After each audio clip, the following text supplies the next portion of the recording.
Un événement inattendu a marqué l'actualité politique cette semaine. Justin Trudeau, le Premier ministre canadien, et Donald Trump, fraîchement élu pour un second mandat, se sont rencontrés à Mar-a-Lago, la célèbre résidence de Trump en Floride. Mais que s'est-il réellement passé lors de cette rencontre de 3 heures? Plongeons dans les coulisses. Le vendredi 29 novembre, l'avion de Justin Trudeau atterrit à West Palm Beach. Quelques heures plus tard, il rejoint Trump dans une réunion qui s'annonce cruciale. Autour de la table, des figures majeures, Mike Waltz, futur conseiller à la sécurité nationale, Doug Burgum, désigné comme secrétaire à l'intérieur, et Howard Lutnick, futur secrétaire au commerce. Mais pourquoi cette rencontre a-t-elle eu lieu?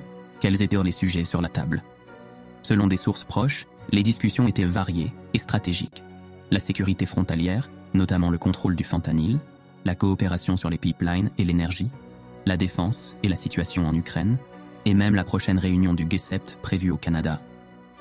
Malgré leurs différends passés, Trump et Trudeau semblent avoir trouvé un terrain d'entente, pour l'instant. Mais souvenons-nous, leur relation n'a pas toujours été au beau fixe.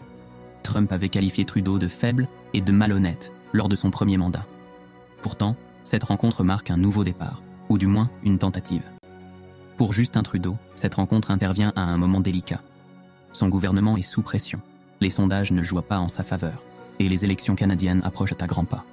Sa stratégie? L'unité nationale.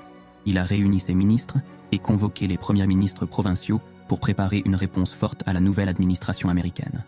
De l'autre côté, Donald Trump ne cache pas ses ambitions. Il veut imposer des tarifs douaniers de 25% sur les importations canadiennes et mexicaines, à moins que des mesures concrètes soient aussi prises pour contrôler les passages illégaux aux frontières et lutter contre les drogues illicites. Trudeau a déclaré « Quand Trump menace, il faut le prendre au sérieux ». Alors, que peut-on attendre de cette nouvelle dynamique entre les deux leaders? L'avenir des relations canado-américaines semble suspendu à un fil, et les décisions prises à Mar-a-Lago pourraient bien avoir des répercussions majeures. Pour ne rien manquer des développements à venir, abonnez-vous à notre chaîne et activez la cloche. Dites-nous en commentaire, pensez-vous que cette rencontre sera bénéfique pour le Canada? Merci de nous suivre et à bientôt pour plus d'analyses exclusives sur l'actualité mondiale.